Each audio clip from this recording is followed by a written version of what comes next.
we are going to have two wonderful speakers today, Adam Patch and Pietro Parisi. They both are from the background of physics and astronomy. Very welcome to you both here. So I'm going to go ahead and quickly introduce and give you a brief overview of their professional background. And then I'm going to let them introduce themselves and talk briefly about what they have done so far and like what their professional journey has been. So Adam Patch is a computer data scientist in the preclinical imaging and testing facility at MIT's Koch Institute for Integrative Cancer Research. He completed his PhD in physics at Syracuse University from 2012 to 2018 with a focus on non-equilibrium statistical mechanics and interdisciplinary collaboration. He was then a postdoc research fellow at Florida Atlantic University from 2018 to 2020 and an Insight Health Data Science Fellow from summer 2020, both of which helped him transition into the world of data science and AI. Super cool.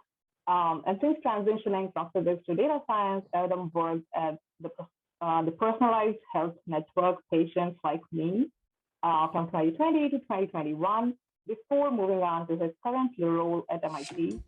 He thinks he still thinks like a physicist a lot of the time, but with different strategies and roadmaps in his mind. Very cool, Adam. I'm super impressed already. Can't wait to hear about your story. Moving on to our second speaker today, Pietro Parisi. He is an agile business analyst at Cognizant, which is a worldwide IT consultancy company.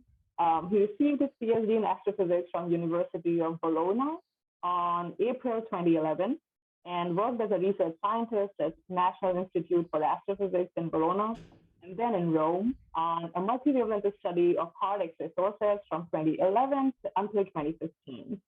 He then transitioned to data analytics in the private sector in 2016 as data analyst.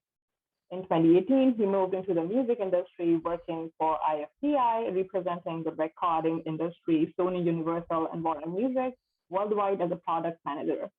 In 2021, he started a new position in Cognizant as Agile Business Analyst, making suggestions as how a business's IT systems and processes can be improved, carrying out research with staff and the stakeholders, as well as reviewing quantitative data from a range of sources. That's super cool, Pietro. Very amazing professional background of you both. I'm very impressed. And I'm pretty sure everyone here must be curious how you both have managed to transition from your PhD, like as a graduate student, what all things you did and how you moved on to like your current roles. There must have been a lot of hard work and efforts that have been done by you both to reach to your current position right now. I'm gonna let you both talk a little bit about yourself and like introduce about your roles, what you do, how does your typical day look like? And I'm gonna start with Adam.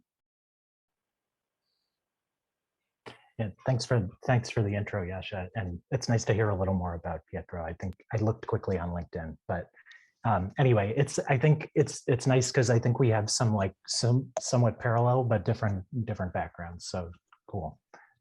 So yeah, like I have been a data scientist for, I guess, almost a year and a half, 2 years now. But I think that I started becoming a data scientist in my postdoc and probably even before that, in the sense that, you know, I got really into using simulation analysis, like pipelines that I would build for my PhD research, and doing that setup, you know, it's not quite data science, but getting to that final point where I'd have a LaTeX file and I could feed all my results right into the right directory to reload it. It's almost like building a dashboard in data science. So that's the analogy I think of sometimes, but getting a little off topic, I guess, but it's like the transition for me, I think really came about, like a big part of it was doing the Insight program and thinking a lot about how to step away from the certain, like the goals in academia, which are oftentimes about publishing, getting funding, you know, communicating your research to a wide enough audience that you can build new collaborations or learn from others. You know, a lot of those same things feed into what I do now, but I think taking some time to stop and think about being more product oriented was the big thing for me in that. You know, by that I mean like thinking about how to build something that's useful for somebody and making sure it's done rigorously like I would do as a scientist, but that product in mind, like you can give something to somebody that works at least at a minimum viable level, and then sort of moving on and thinking about how you can build on that.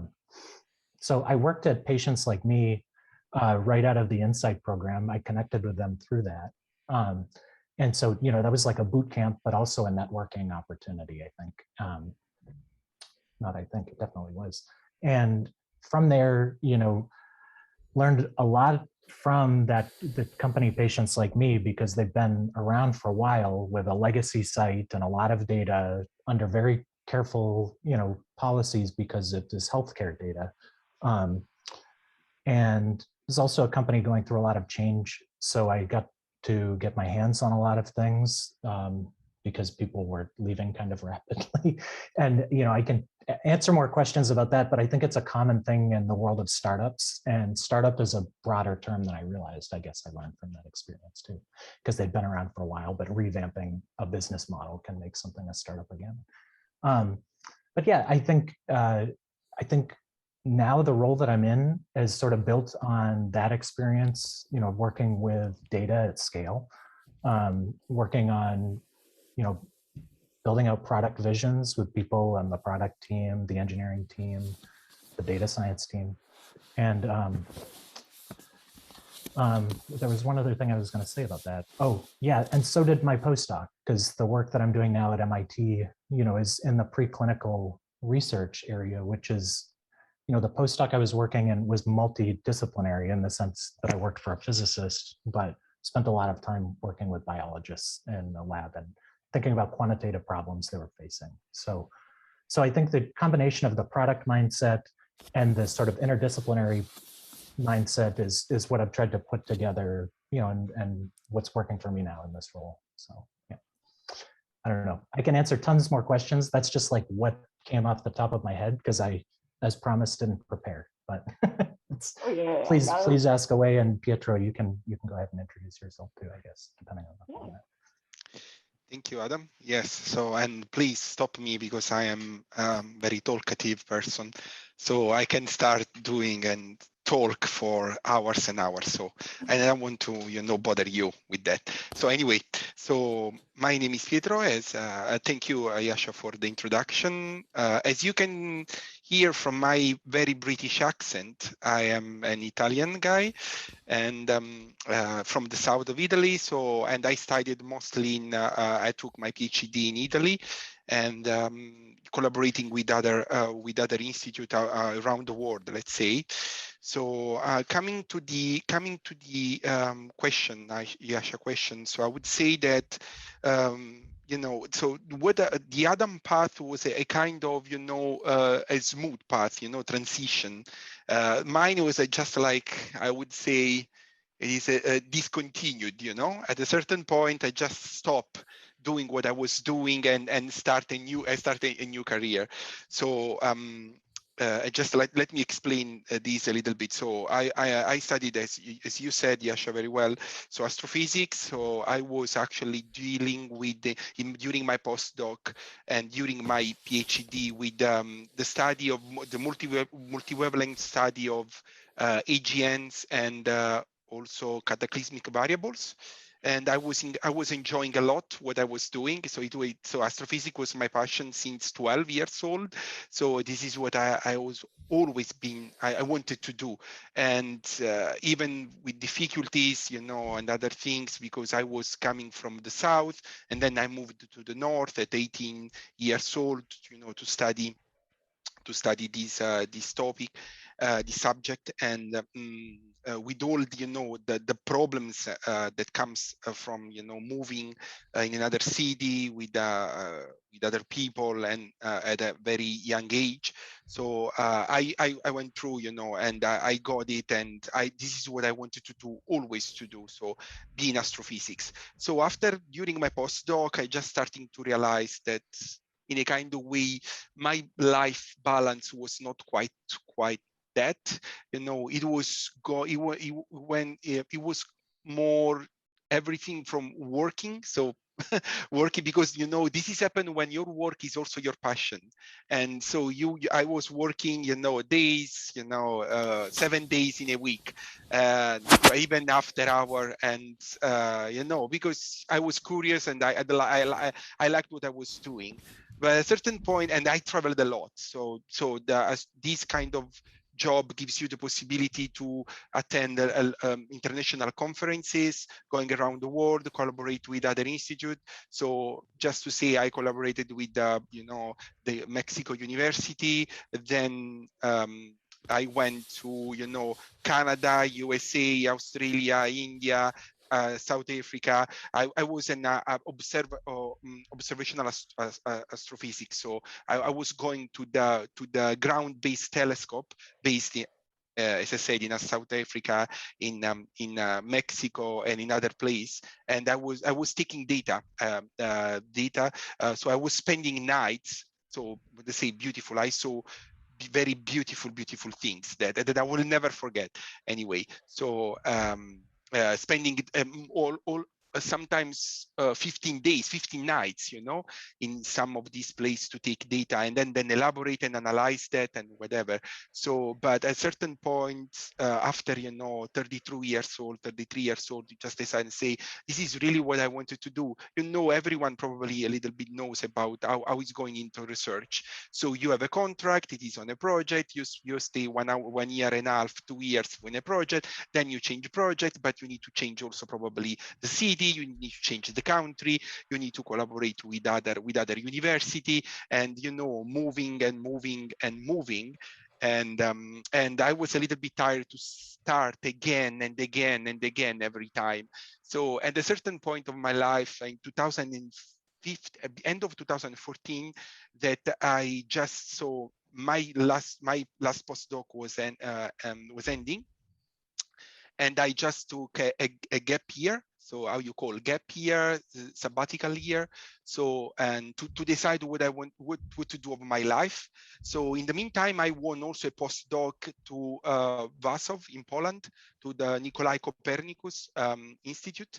But after 2 months, I refused the position.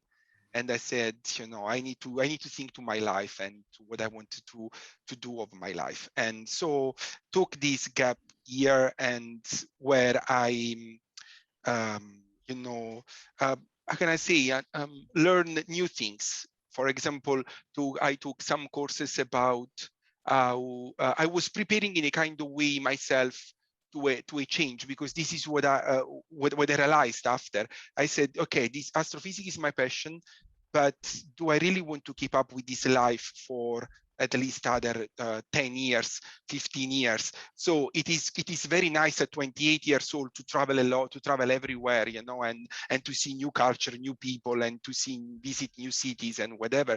But this is really what I want to do after 10 years, 15 years.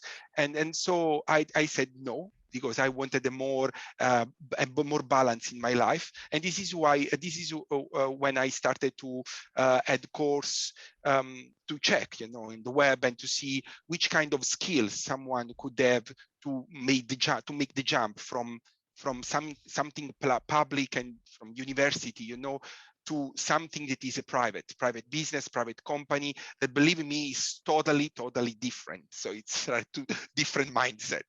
And so I started to, you know, to have courses. I started from my CV, because what I had was my CV that it was totally focused on research, and it was totally rubbish for private company. So I started to have believe totally. So so well, actually, I have also I know some, that you too. know, I'm just laughing because that, yes. that was a big part of my process too. Yeah. Anyway, yeah. When they saw the list of your Yeah. papers that you wrote, what are those things? You know, it's totally unuseful. You know, and so yeah, I started from my CV. So I took a course to how to write the CV for English company, you know, in English UK company actually in reality. So because every company has, every country has their own proper way how the men, let's say the headhunter, it's called, or recruiters, they are looking into it. So I learned a little bit of the mechanisms that are behind those kind of recruiting and other things. So starting first of all from my CV, then I started to check which kind of programming languages they were looking. I was even sure about which kind of role. In a kind of way, I also analyzed myself and say what I am good in. So data analysis. So I always analyze data since the beginning of my PhD and postdoc, and also and I have a very analytic mind. So I said for sure something that concerns data, involves data. But I was not even sure about precisely what. So I started also to learn about SQL. That is something programming languages that to query database that we didn't do in astrophysics. I was training in C++, and I was training in Fortran. I don't know if someone still uses Fortran. Yeah, but physics probably and astrophysics, they are the same, same background. They're using, Fortran is very, very old. It's probably none of you will knows about Fortran except me and Adam probably. But anyway, so and R. But I saw that also the private company were looking for Python and other things. So I started to do courses on Python and in SQL. And when you know already some programming languages, it is easier to switch from another languages because the structure and the logic is always more or less the same. What it changes just like the function, the variable, how to call function, how to call variable, other things, but more or less the structure is the same. And so I did that, and then I decided to do the big jump. I went in UK. I stayed 2 months without any job and looking for a job. And after 2 months, I started my new job into Avios as a data analyst. And then I moved as a product manager in the IFPI for a music company. And then I'm in a IT consultancy company. So I like I get bored very easily. So I'm a very curious person. So I love to explore different business, different business, kind of business that you can have. So this is why I came from British Airways, basically, that it is this flight company to a music company, now to an IT consultancy company. So, but that is more or less what it is. Just like for me, just like a cut to my old life and new life, and I have no regrets, believe me, because what I get from this experience and from my job is totally a real balance of my life. So after that, I went to UK, so I booked a house, I booked a car, I have a family. So it's something that probably I will never, it. But then it depends more from your objective, life objective, personal objective. But before they were not, they were just clashing with what I was doing. Now that are totally, aligned about what I want. So finally, at the end of the day, you need to do what makes you happy. That is, Wow, that was super informative, Pietro. Like, I literally learned a lot in just like last 15 minutes. Sorry. No, that was amazing. So just a quick, like a follow-up question on what you just described. So you started learning some skills yourself to transition into a role which is like more stable enough for your personal preferences. So do you actually end up using those skills in day-to-day life, like being a product manager, being a business analyst? Do you use those skills which you learned? Yes.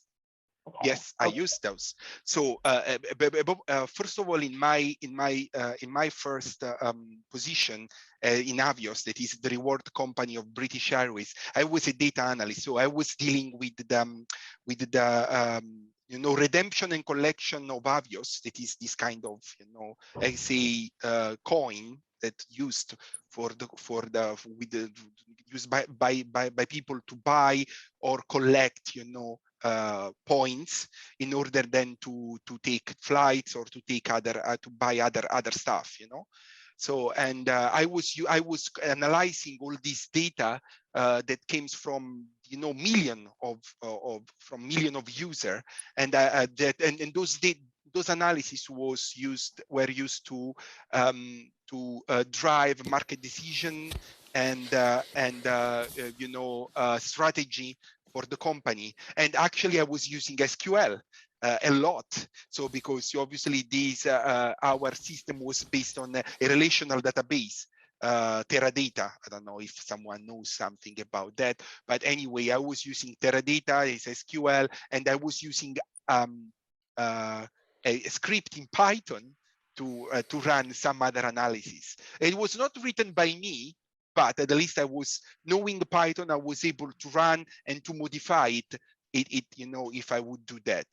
And then after all, you know, when you move into through your, you know, career, obviously, you know, you start, because it was a fresh start, mine, you know, you start from the end, let's say, from, you know, you say just like dealing with data, then you move a little bit up.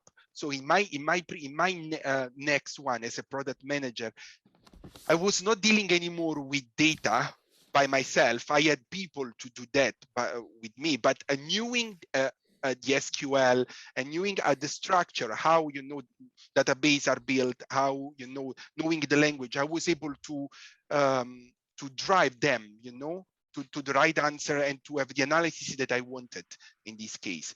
And now, more than ever, I'm not using SQL anymore. I'm not using R anymore, because I transitioned in a place where I'm more, you know, analyzing the business, even the data, but more in an with Excel.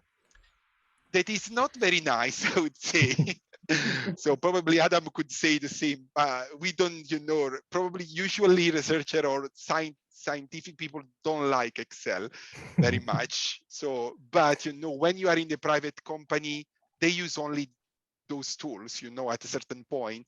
And, you know, yeah, but yes. So to answer my long answer is yes, I used this tool that I learned for my current job. Nice, very interesting. I'm sure Lauren also has a question. You can just go ahead and ask.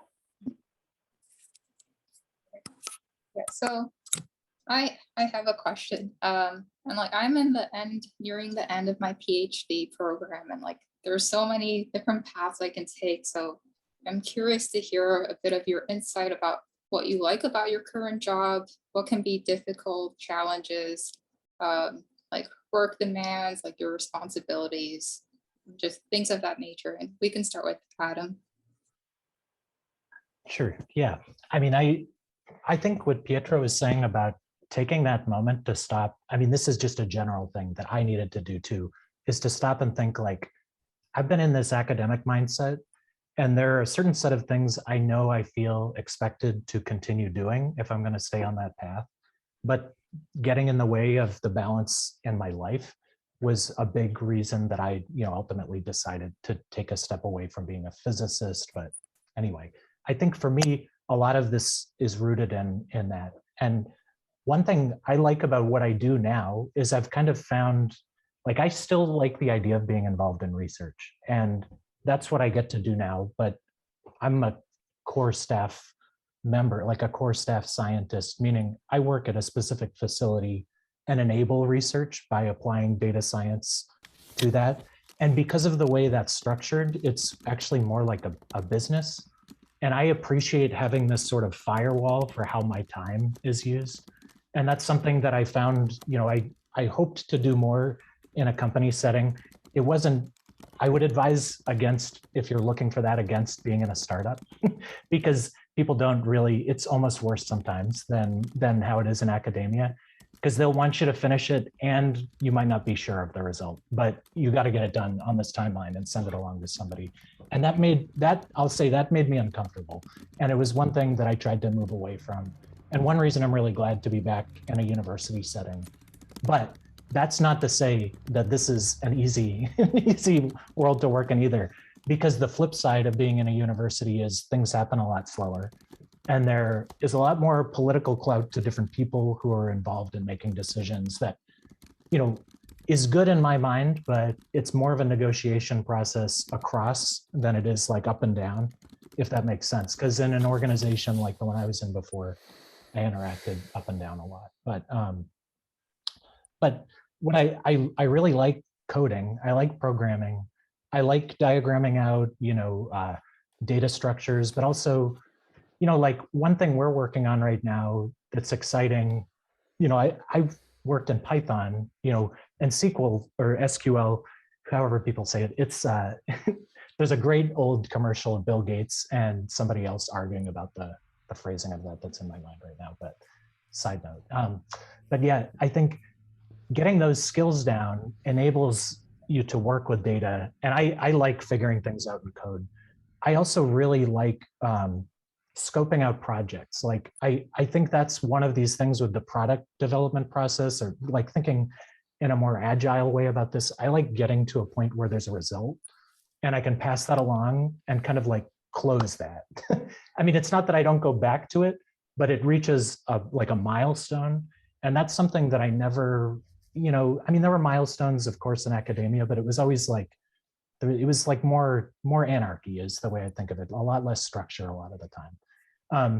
I don't think that's always true. Like I worked in a pretty small theoretical research group through my PhD, where I was doing a lot of simulations, and then we'd go up to the whiteboard and argue about if an equation made sense or a term in it made sense. And that's something I really enjoyed too. So I kind of miss that, honestly, but I do not regret the career transition at all. Just like Pietro said, I'm very glad for it. And the thing I like the most is being able to structure my time with some more of these like business oriented firewalls about, I don't bill hourly for my job, I'm on a salary, but my facility bills hourly. So if somebody wants my time, then that's discussed. And, it's such a small thing, but it really makes a big difference in my life now. Like I have weekends again. I don't have a family yet. I don't have a house, but I do have weekends. And so that's great.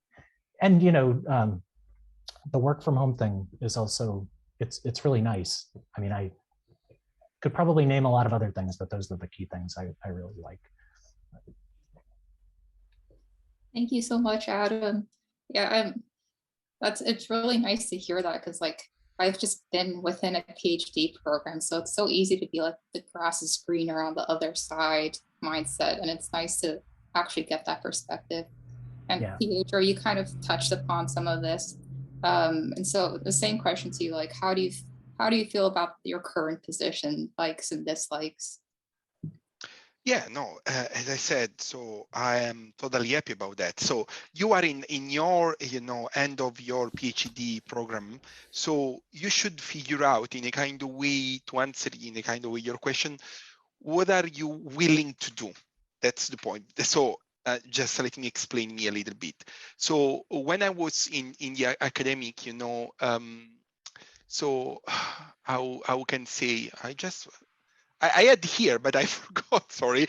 So I was saying that the point is, in the academic is totally, in astrophysics, when you go there and when you continue with the academic and other things, so you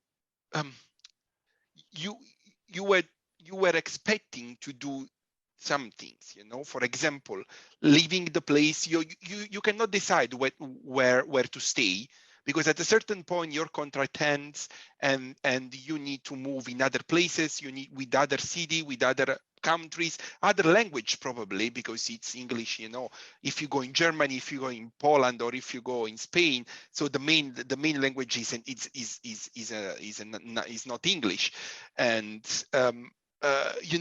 it's the way how you're willing to do about that. So if you are far, I'm here and I don't want to tell you, you don't have to pursue your dreams or your, in a kind of way, you need to stop to do, because I have done it and I am fine, I'm feeling fine, I'm feeling well.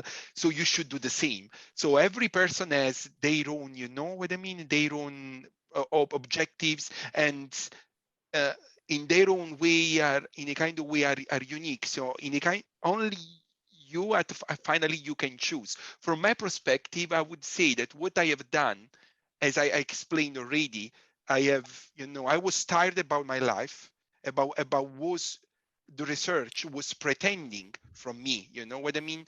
So it was just like the mindset of researcher was just like, oh, I am doing you a favor.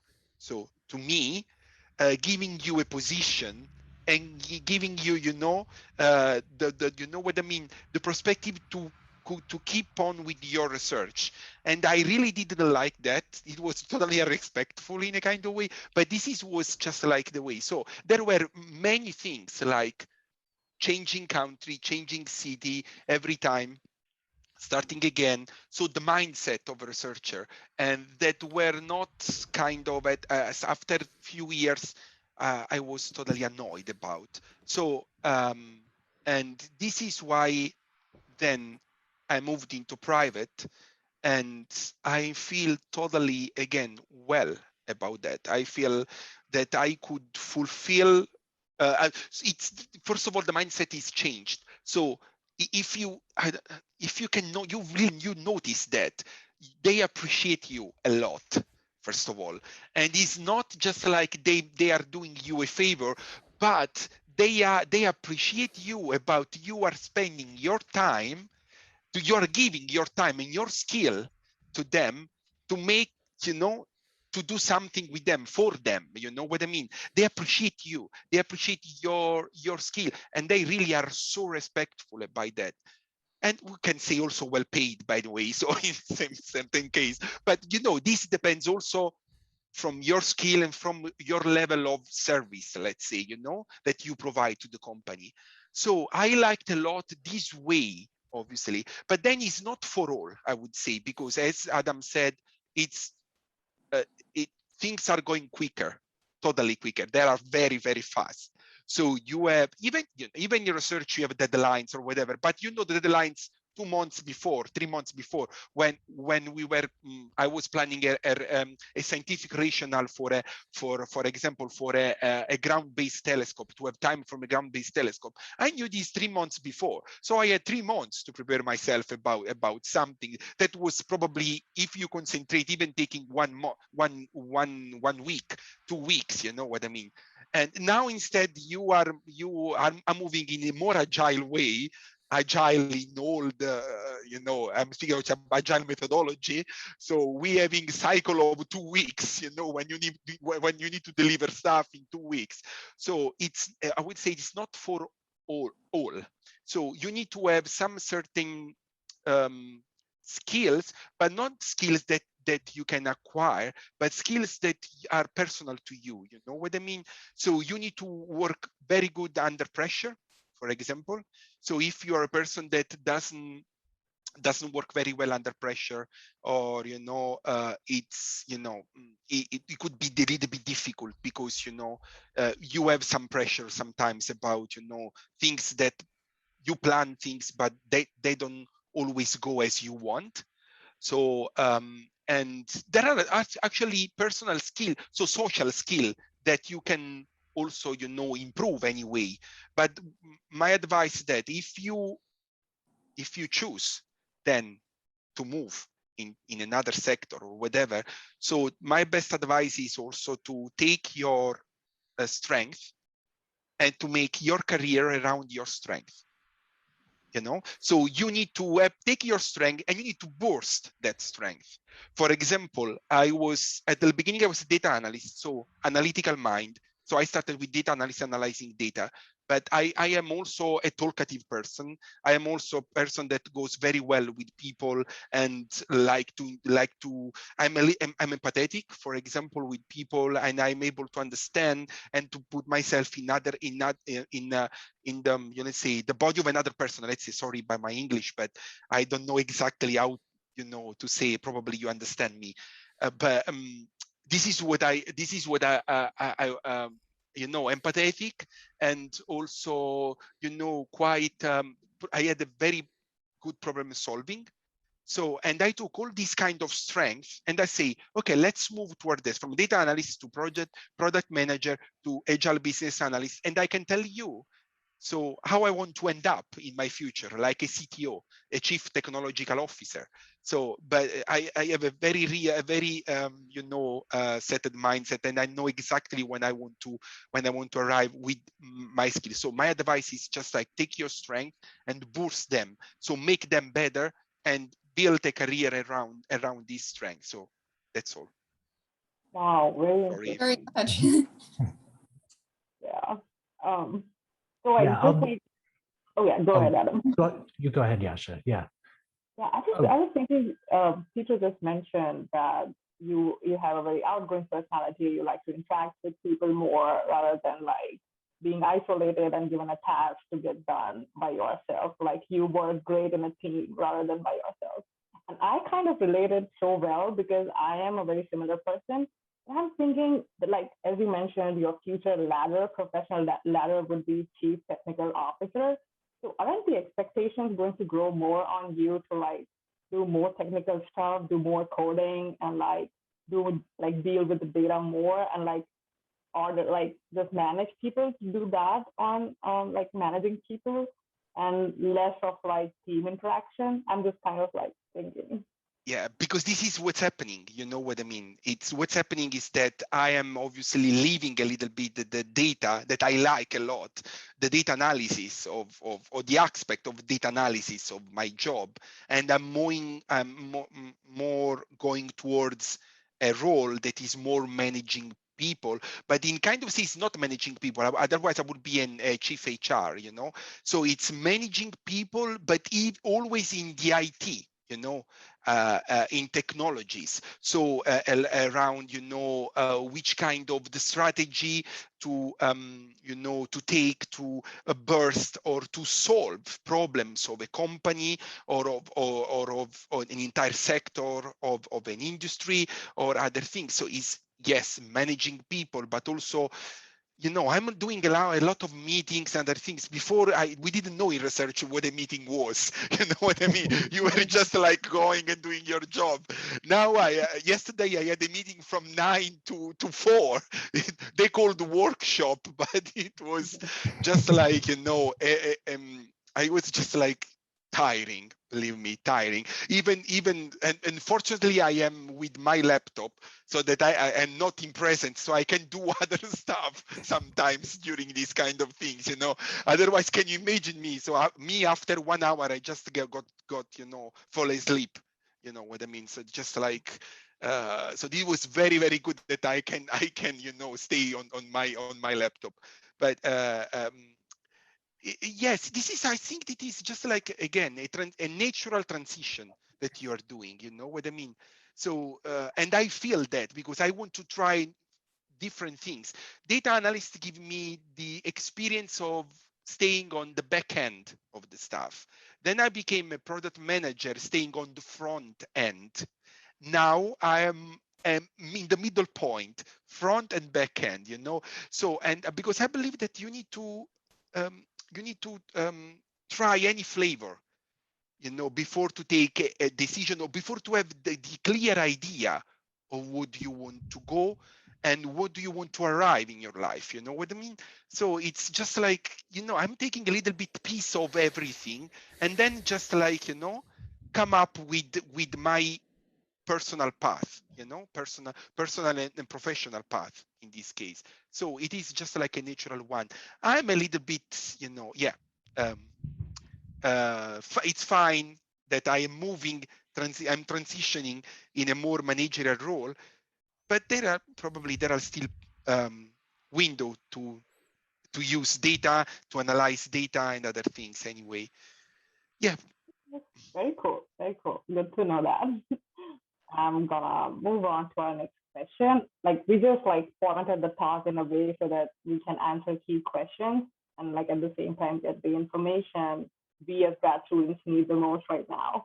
So my next question, I'll be starting with Adam. So how was your experience applying to your current position? And like how was the competition, the expectations, the timeline?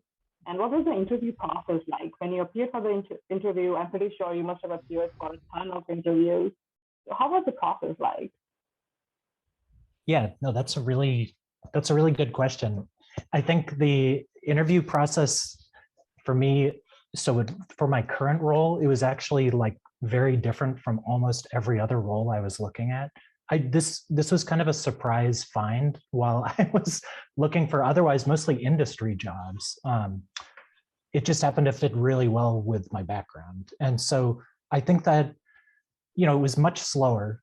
I mean, data science positions, like if you're applying for, I guess even an associate data science, like a entry-level data science position, or I don't know how it is, the terminology also shifts quite a bit nowadays with data scientist, data analyst, data engineer. Sometimes I want all of those things, but long story short, it is usually like a month-long process. And this was closer to like, I think it was probably 2.5 months total before the final decision was made. And it was slow in these kind of funny ways where like a university has different administrative hurdles to go through, but more personal in other ways because I was interacting almost exclusively with the people on the team I work with now. So, but just to give the comparison to other jobs, like when I applied to patients like me, and this was similar, the similar procedure across pretty much every other data science position I applied for or data engineer position. Basically, have some introductory meeting. It may be with someone you'd work with. It may be a hiring manager who's seen your resume. If you have a network and you connect with people, sometimes you skip that. I don't know. Then if you get a call back, like if they think you'd fit with the culture and clear some basic hurdles, it's like get a call back. You might have another interview with someone more technical, like a CTO or someone who's more mid-level management, and depending on the size of the company. And then that's where I guess it varies a little bit, but usually there's some form of an on-site interview. That's what I'd seen a lot. I did this for MIT as well, but the gap between when those first interviews happened and the on-site was like weeks, as opposed to, also weeks, but maybe 1 week, 2 weeks tops in industry.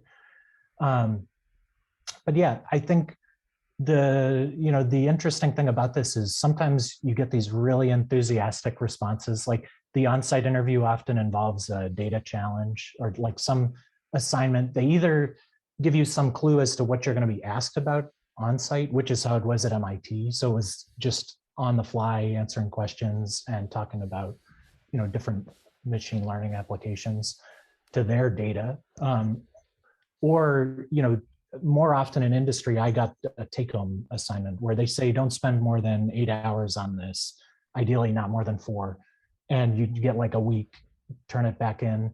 And then that's part of the interview process. Someone's looked at it and you talk through it. So yeah, I mean, at each step of the way, someone might reach out and say, we actually found another candidate, or they might ghost you. That happened to me with one place where it was like, I went through the on-site and it was like, everybody had super positive things. They all friended me back on LinkedIn. And then I didn't hear anything.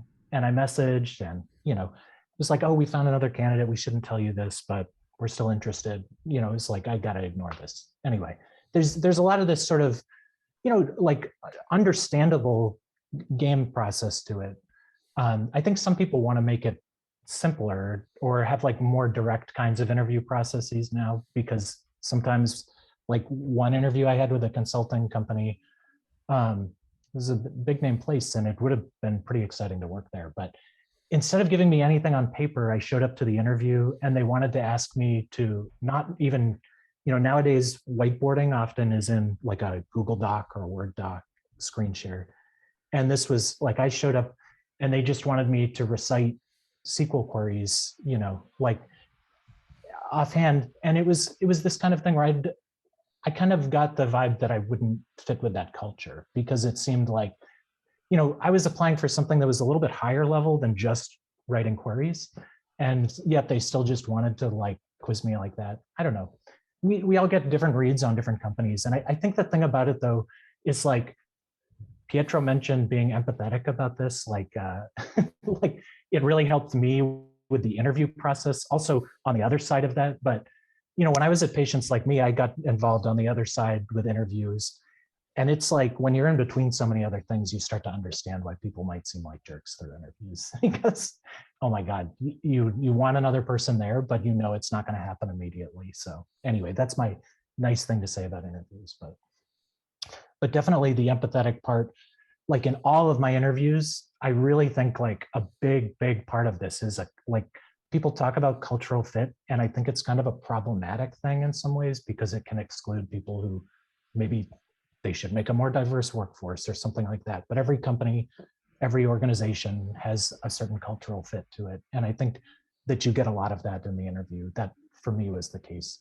Where technical stuff, I always feel pretty comfortable at least trying. They don't expect you to be perfect a lot of the time. And I feel like I have a good sense of the technical stuff. But anyway.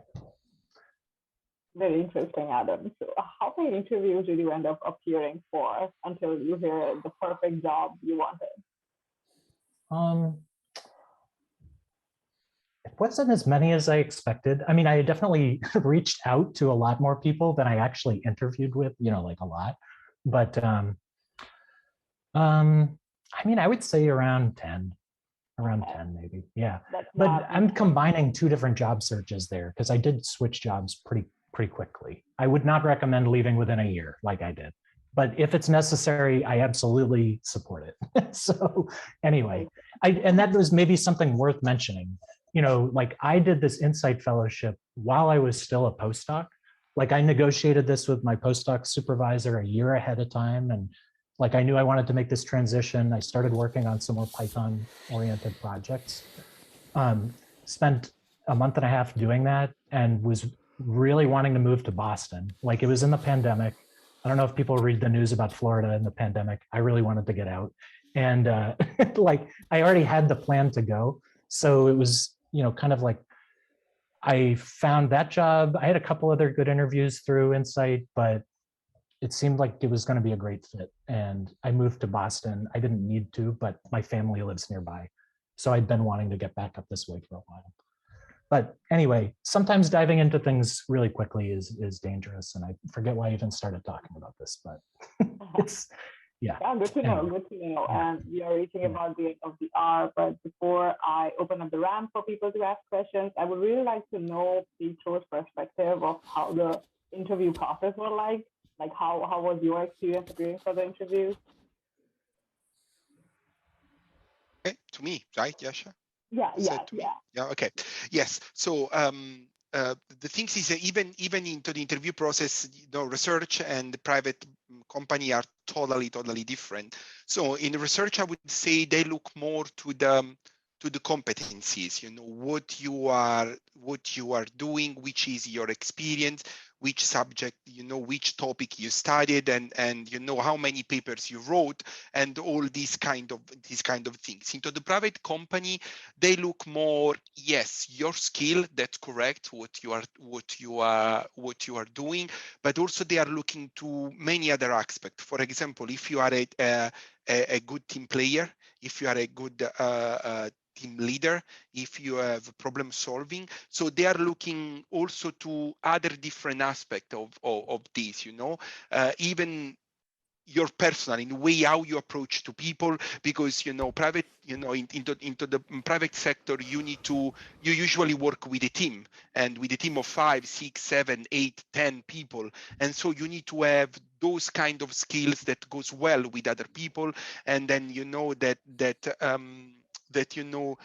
makes things work, what I mean, and also having problem solving skills, and a good attitude, and also inquisitive. For example, be inquisitive, be analytical, but analytical, it was from the research. So my experience was that at the beginning it was very difficult, I would say, because people were looking at you and say you don't have any experience into the private sector. But the PhD in astrophysics was a good magnet, let's say. Here it works like you go into the website, into some particular website, you you upload your CV, and then there are headhunters, or we call recruiters here. They are going into this website, do some search for keywords. So you need to pay. This is why before I told you I did a course to how to write a CV, because you need to put the right words that the recruiter will choose to select the people that they want. So, and by the way, they use an SQL database where they're going to put some keywords, and then you're going to be in a list. Your CV will be in a list of hundreds of people, hundreds or probably hundreds of thousands of people, because there are a lot of people in that. So you need to make sure that your CV is on top. And so after that, they call you. You have an initial discussion with them about the roles, about the project. What are you doing? Sometimes they have also some key question that it is provided by the company to check if you know about what you are talking about. Okay, first of all, and after that, if the recruiter is say, okay, yes, you are valid, a valid person, they're gonna move your CV to the company. Then the company will review your CV, and then they will decide if they want to see you or not. So the interview, it's usually made of 3 stages. This is my experience. One is just introductive, where you go there, you introduce yourself, they introduce your company, you spoke about your experience, and what are you doing, about also your skills, personal skills, and hobbies. Also, you speak about a lot of things. Actually, you go through about all your CVs, and then if they like you, they will call you back. Otherwise, you don't hear from them at all. And then there is the second stage. Usually the second stage is more technical, depending on the role that you are facing, but it's more technical. They go into very technical question. So if you are a data analyst, they can ask you question about SQL, or Python or R, how you do that. Sometimes they give you also some scenarios to deal with, okay? And then you need to solve in that moment the things, what I mean, what they ask you to do. And sometimes if you are a more managerial role, you are I will say you are more questioned about the process. How you have scenario, but instead of technical with data, you have scenarios made of situation, hypothetical situation that could happen in a company, or for example, problem with the team, or the team is not delivering in time, or sufficiently. So how you can improve the efficiency, how you can improve the quality, and all these other things. And then and at the third stage, it's when you meet the CEO or the CTO, the higher profile person that then will choose. And they're gonna do, apparently they're gonna ask you the same question, more or less. Then it's just like a combination of what you have done in the first and the second stage, but they want to check with their own eyes. You know what I mean? And they're looking about your attitude. The attitude should be always positive, propositive, never submissive, and never, I don't know, never say I don't know, or I'm not sure about that. Just answer. If you have to just go around the answer, but you don't have to just say nothing. Okay, you just and this is also a way how they judge you in a kind of way. And this is my experience. I've done a lot of them because I changed at least three jobs. But it's going always better and better, because you just like get used to the way they are doing. So it is just like you take always more confidence, about the entire process, and about, so I would say that it becomes easier then. Yeah, hopefully this answers your question. Oh yeah, it totally does. Very helpful. I would now like to ask people who are present in this Zoom session right now, if they have any questions, they can raise their hand, or just pose it a question in the chat box, or just, yeah, go ahead and unmute yourself and ask.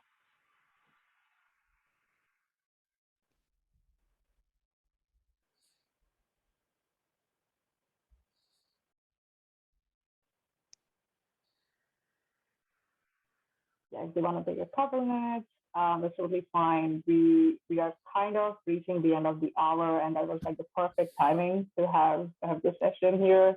I learned a lot, honestly. That was like a lot of information, which being grad students, we just don't have like that vision, or like we don't have those experiences to think about these things. But good to know before and like be better prepared. Super helpful. If people don't have any questions, then yeah, I can shoot one more question, but I'm not sure if it's gonna go beyond the hour. But yeah, To me, it's not a problem. But Yeah, it's not a okay. problem for me either. If it goes a little I just want to quickly say goodbye because I have to teach a class in 2 minutes. So it was very nice to meet you both, and thank you for all the advice. You're welcome. thank you, Lorena. And I'll just say before you go, reach out anytime. I mean, I think this is one of the biggest things in transitioning to data science. A lot of people have been very welcoming for me to ask questions. And I think that it's important to pass that along. So please feel free to reach out if you ever want to ask more questions. Yeah, please, Yasha, feel free to share our my emails at least. I don't know. So Adam email, please. so they can reach out, via email. So for us, it's totally fine. Yeah. If they want to have more information. Nice of both of you guys, because I'm definitely going to reach out to you and like bug you just in case I need to know more about transitioning and stuff. But for now, thank you so much, Adam and Pietro, for your invaluable time. Welcome. I'm really grateful. And I hope that this video recording is going to help many more people and graduate students too when they are thinking about transitioning later on. Thank you so much for coming today. Thanks for having us. Thank you. Thanks for having us. And thank you, Adam. Nice to meet you anyway. It's nice to meet you too, Pietro. Yeah. Feel free Bye-bye. to reach out too. Bye. Yeah. Bye.